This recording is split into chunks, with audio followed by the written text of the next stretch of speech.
Moves in this situation here. All right, so we did this. You turn your body sideways. He brought the hand under my arm to make sure that I didn't have a chance for the arm lock. Blocking down here, defending this. Now, I'm on top and I know that he's got everything defended correctly. And I can also feel, let's turn this way a little tiny bit. And I can also feel that he's now working with this hand. I can see the hand working towards my foot, which means that if he's doing everything right, he will be able to take me out.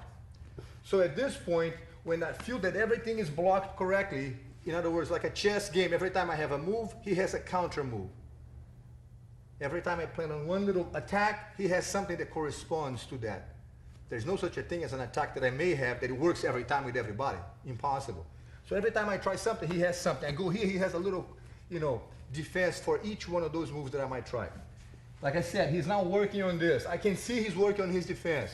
So at this point, knowing that he's got something to get me out shortly, I'm going to embrace him. And from here, I'm going to bring my weight. I'm going to kind of glue him to my chest. And with my whole body weight, carry him with me.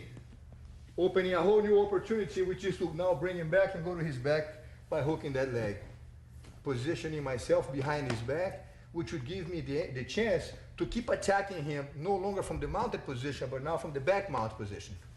Go ahead, stay down, please. So I'm here. He's got this block. The hand is there, defending everything. He's not working on the escape. As soon as I see him thinking about this, I'm going to get a hold of him, pull him back, and go and hook him this way, ending up with the hook on the legs that way, so that we can control. Now that I have the hooks, if he rolls, let's roll one time this way here, I still can stay behind his back. If he goes the other way, see, the legs will enable me to stay behind him and continue a whole new front of attack at this point. Lay down, please, Hoist. Turn sideways. I'm trying to go here, blocking both sides. The hand goes onto the foot. As soon as I feel him doing this, I'm going to pull him back to do this move.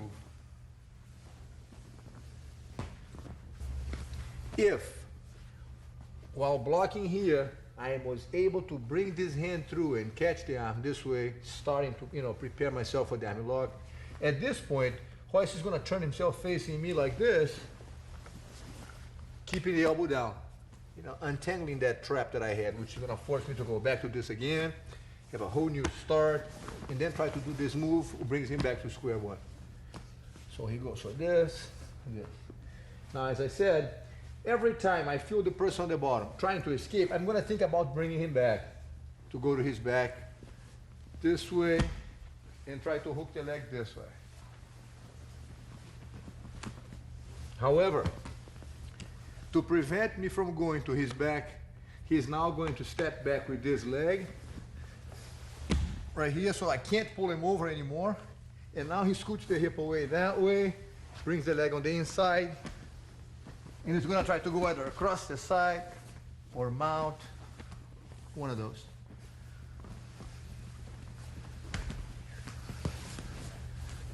So the person is on top trying to attack the arm and the neck. When I'm going to pull him over, he steps back, scoots the body away that way, and try to go on top of me this way here. Right here, Hoist, please.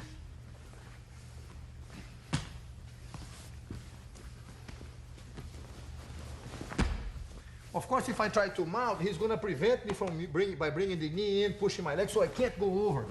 Then hooking the leg, yes, and then going across. Okay. So let's do this one more time. Watch Hoist's leg. As soon as I pull him, he steps back with me. Then he scoots the hip away. Even if I were to go on top of him, he'll bring me to his guard, which is much better having the person in your guard than having him attack you from behind. So that's a good position to be in. Great. Wait down, please. So I did this. He turned sideways. I was able to bring the hand under the arm. He quickly turns facing me.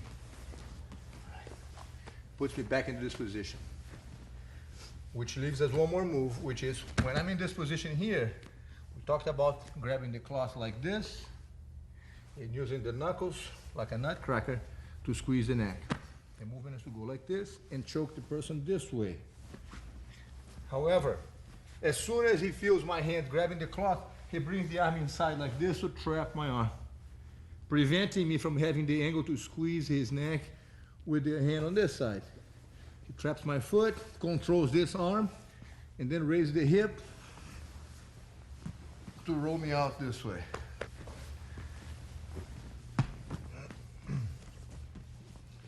So let's do a quick review here on that nutcracker. If the person grabs the cloth like this and is trying to squeeze your neck, as soon as Royce feels this, he brings the hand in and traps the arm. So I can't push anymore. This hand controls this way the arm. He now raises the hip, rolls the guy out, and we are in this position. Okay,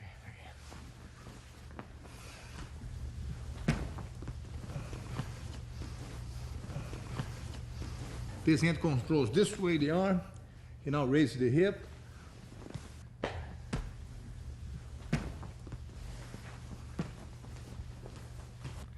Let's say even though you know how to prevent the opponent from getting to your back by stepping back and keeping the distance, he is still able to sneak his way in and somehow hooks that leg.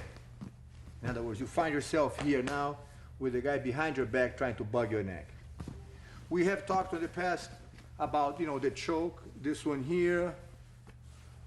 There's no defense for this move. Once the person knows what he's doing and catches it right, that's the end of that. So you better not get caught this way, all right? However, there is different attacks and other chokes that he might try. For example, something like this, that he would try to grab the cloth and then the second hand squeeze this way. As soon as you find yourself with a person behind your back, you put your hand up like this. Bring your arm up. And the idea is to prevent my hand from going through here. You don't want me to go this way because it would give me access to the cloth. So by keeping this hand here and this hand like this next to your ear, I can't go through here. Okay, so that's the idea. So now I have to go under. And as I try to go under, you secure the arm this way. Once you secure the arm, you can then trap the arm this way here so I can't pull it out, all right? And then you're gonna drive your way to the side. Once again, Royce, please. So from here, you keep your hand next to your head like this, sealing this part really tight so I can't go through. He says to himself, well, I'm not gonna go through here because I can't choke anyways. I'm gonna go with this hand on the collar. This hand on the collar, one hand on the collar, it's okay because he can't choke you with just one hand. This kind of choke, he needs the second grip. So as soon as the person grabs the cloth like this, you're gonna use my hand as a guiding for you to know which way you should fall to. So if I grab the hand this way, is as if I'm pointing your way out. So I grab the hand here, you already know you're gonna have to go to this side. While I try the second hand, I strap the arm like this. I can't get my arm out. He now scoots the hip away, and then slowly inch his way out to be able to end up mounted on me if you can. Something like that. One more time, Royce, please. So always, the hand is already here. So even if the guy is going for the choke, control the arm so I cannot get a good grip on this cloth, because back up for a second, Royce. So you don't want me to do this move and then have an access with this hand here, because now the choke is going to take effect. So the purpose of this is like a net. As soon as my hand comes under, he traps my arm, preventing me from grabbing the other cloth. Now with this only trying to squeeze this, there's still enough space, there's enough slack on the cloth that if I pull here, he gives him time to resist a little longer. He now lays down, puts the weight on the head. That's the trick. Keep your head down here, leaning this way so that I can't lift you up. The head stays down, so put all your weight down. Then he kind of squirms his way out. The hand on the knee is to prevent me from mounting. So as soon as he gets to this point, by keeping the hand on my knee like this, I can't mount. But if he doesn't do this, I'm going to mount and get to the mounted position again. When I put the hand on the collar like this, you secure the arm, so I can't grab a second hand on the other collar. One hand only is not enough for me to get a good grip on the choke. Royce now uses his legs. What pushes his body to the side is that he's using the legs to drive the weight back like this. I can't stop it because my legs are using a hook. I'm busy with this. He now drives his weight this way. And he now starts to scoot the hip away. Look, right. Either mount, or if I try to mount, he's got the hook to keep me up from mounting, lift him up, Royce. Either go this way, or even if you're able to go on top of the opponent. Now he has me on his guard. Once again, better have the person on your guard than have him behind your back trying to get your neck. Once again, please.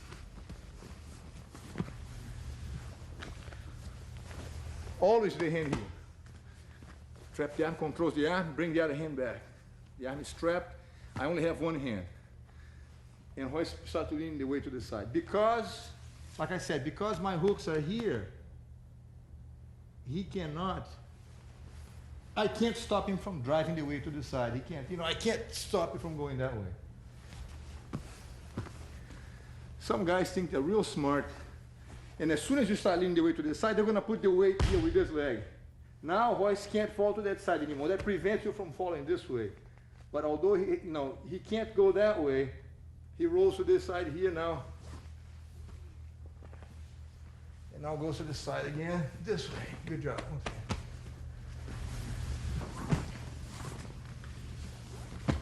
Let's not forget that he only has 2 legs. So at this point, when you do this, if he puts the leg on the ground, wait, hoist, to prevent you from driving your weight this way, he does not have the hook anymore. He either hooks the leg, hoist, roll this way, please. The leg hooks keep me on your back. Go, hoist. It keeps me here. Back up, please. So he needs the leg to stay on your back. You trap the arm. He falls to the side, hoist. If he puts the leg here to prevent you from going down, he had to let go of the hook. Now giving you the space to roll out this way. He can't prevent you from falling, and at the same time, keep the legs hooked.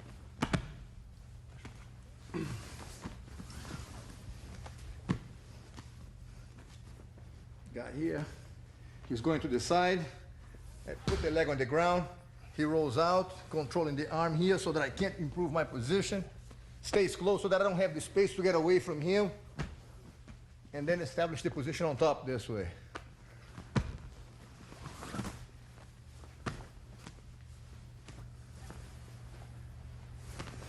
He's going to the side.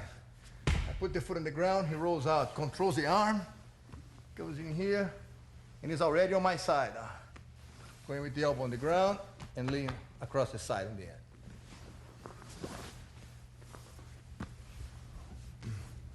Well, we do this one time, hoist to the other side, please. So now if I change sides with my hand on the collar, he changes arms too. I'm going to turn this way for a sec. Wait. This hand on the neck means that you're going to fall to that side. This hand on the neck means you're going to fall to this side. Be sure to use your legs to drive your weight to whichever side you want to go.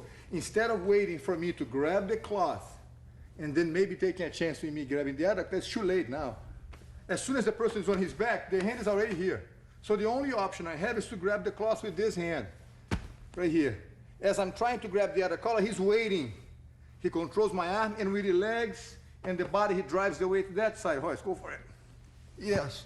Either I keep the hook, and now he slides, he's inching himself away. Sometimes he uses the hand to untangle that foot. Look, gets the leg out. Go, hoist. Keep the hip away. The hand here to prevent me from mounting. Either hook the leg and lift him over, and end up mounting. Yes.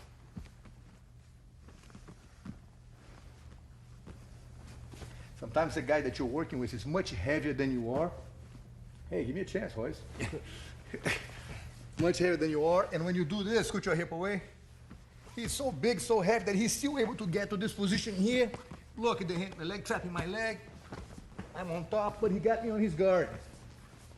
Right, there you go. Always better to have him in your guard than behind your back, okay? So the bad guy's behind your back. He goes for the collar like this. You control the wrist, and then you go to the side. Use your legs to drive the weight forward. Scoot your hip away. Up you go, aware of my legs so I can't mount. Right, and even if he goes on top, you put him on your guard. Right, hoist, do me a favor, come down this way a little bit. My friends, check this out. Sit up, hoist, for a sec. When he goes back and he leans back this way, he's using the legs to drive his weight to the side, and he kind of lifts the hip up a little bit like this, so that it makes it very heavy. Your weight is all on your shoulders now and on your head. Even if the guy were to try to pick you up, it's much heavier. That's the idea. So that your body being arched this way, being pushed forward by the legs, makes it impossible for the guy to drag you back from the ground again. And then he scoots the hip away more and more, and then brings the leg over, hopefully to end up in the mounted position. If nothing else, have the bad guy inside of your guard. Not the bad guy, the opponent. All right. Not all the opponents, not all opponents are bad guys. Anyways, so we're here. If the person is somehow gets a hold of your collar like this, and before you had a chance to throw your weight to that side, as we talked about, he's able to bring you to this side here, where you did not have a chance to go to the correct side. You find yourself on the wrong side, as you can see. Back up, boys. Because if I have this hand on the collar, as we talked about, you should fall towards the hand that I'm pointing to, the side I'm pointing to. He got a hold of your collar like this, and he was able to bring you to this side. If you were to turn and slide your body that way, you're actually going to increase the pressure on your neck. Whereas if you go, I'll set this a little bit. The reason you want to go to that side is because when you fall to this side here, scoot your hip over, hoist, you are undoing the choke. Nice, once again, please. So let's make this very clear. Person has your collar like this. When you fall to this side, by scooching your hip away, you're actually undoing the choke. A bit more, hoist. It lost the effect. The tightness is gone. If I grab you on this side, hoist, turn the hip just a little bit. There you go.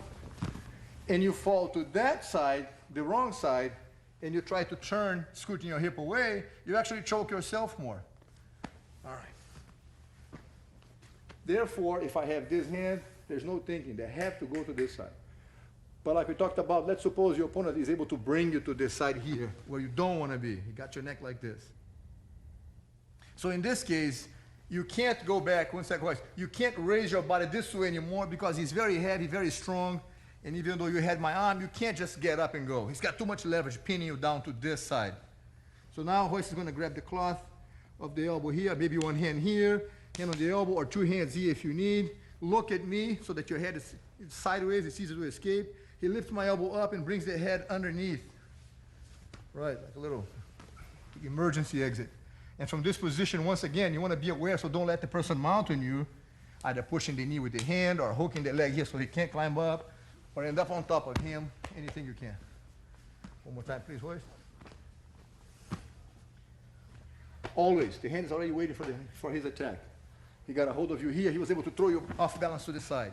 Uses the grip on the cloth. Remember, be sure to turn your face this way so that your head doesn't get, your nose doesn't get scraped by the guy's arm. Turn your head and push the elbow up and slip your head out that way. That's the plan, right? And if he goes on top, he should end up in your guard. Take that sideways, please. Change hands. The guy has to go. Got to go to the grip like this. Throw you to the other side where you don't want to be. Both hands grab the cloth. At this point here, he pulls the cloth, the elbow up, keeping his head nailed to the ground, undoes the grip on the leg, scooting the hip away.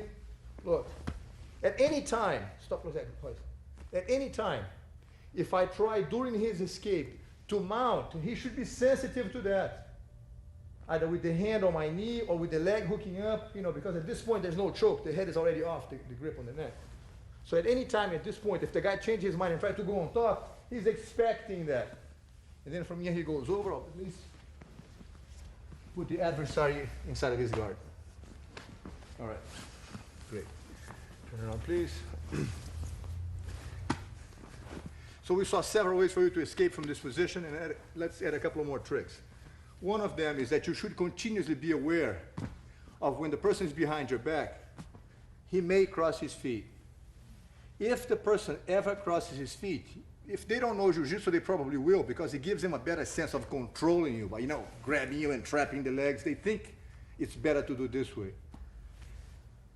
If your adversary crosses the leg behind your back like this, you want to bring your foot over my leg and straight the second leg over like this, making like a figure 4. Okay? And at this point, you lean back and slowly raise your hip. Once again, please. So Hoist brings, if I cross the legs, you want to bring the corresponding leg. If I have this leg on top, you bring the leg on the same side over, right there. Now the other leg goes over straight. The leg should be relaxed. Yes, the more relaxed, the heavier you feel. And then as Hoist leans back, he raises the hip, and that's the end of that. Of course, if I, in that case, change feet, he'll put the other leg over, second leg straight. Again, like a figure 4, relax the weight on your legs. If the person here on the back is trying to choke you or is trying to accomplish a choke, while you defend this, at the same time you're thinking about the legs. And then you raise your hip and then squeeze the guy. It's a very painful foot lock. So if the guy is doing this, bugging the neck, and he crosses the leg goes over, and over you go. Okay. Remember, sometimes when you first start this position, you're going to find yourself maybe rolling with the person this way. Let's go this way. Like this. He goes back. See, my legs are not crossed now. But that doesn't mean that later on he's not going to do this. And if he does, bring your leg over, straight the second leg, and then raise your hip up. Be careful, please. It's very painful. One more thing that we want to show you is if the person has the hand like this, bugging the neck, or you have the arm trapped, like this, you secure my arm, and he's bringing the second hand over, you could control the wrist with two arms like this. Put my arm right over your shoulder like this. Let me go for a second, Hoist. So that you can get a better feel for it. Hold the arm down, and then bending my arm. Let me do some talking, Hoist, come on. And then bending the arm backwards against your shoulder. You hyperextend the guy's arm here, works very quick too. So he's going for this, and he brings the arm over, you control the arm. Be sure that the elbow is folded outwards like this, not like this, because you bend, it won't hurt. So you rotate by the wrist, keep the elbow flat out like that, and as you bring this down, it's extremely painful on the joint of the elbow, okay? So the guy's here trying to bug your neck, you control the arm, yes. Turn the hand out, pull it down, and then against your shoulder, you kind of fold the arm backwards. It works great. Yes, don't forget the cross foot, all right. Always the top leg catches his top leg, there you go. If you want to use the hand, that's right. Sometimes, you know, if you don't think that you have the angle to bring the leg by itself, use your hand to kind of make sure it's on the right place. Leg over, second leg goes over, straight. Put your weight on that foot and on your back, and then raise your hip on the center. All right. Well, I think